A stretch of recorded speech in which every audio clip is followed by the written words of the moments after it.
আজ শুক্রবার হওয়াতে ঘুম থেকে উঠেছি একটু লেট করে। ঘুম থেকে উঠে একটা চিন্তা, সকালের নাস্তা কি হবে। আজকে বানিয়েছিলাম নুডলস। অনেকদিন পর সকালের নাস্তায় নুডলস খাওয়া হয়েছে। আমি পেঁয়াজটা একদম ভালো করে ভেজে নিয়েছি।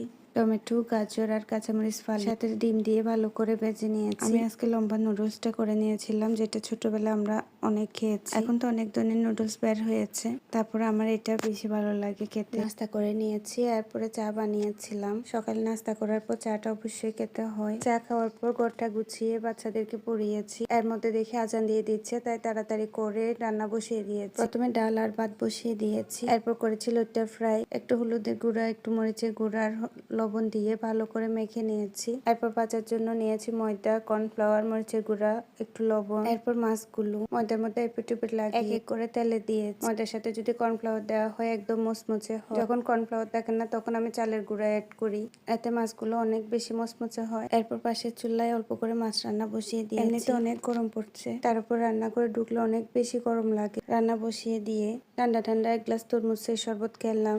গরমের দিনে ঠান্ডা শরবত খেতে পারলে অনেক বেশি ভালো লাগে। আজ এ পর্যন্ত, সবাই ভালো থাকবেন। আল্লাহ হাফেজ।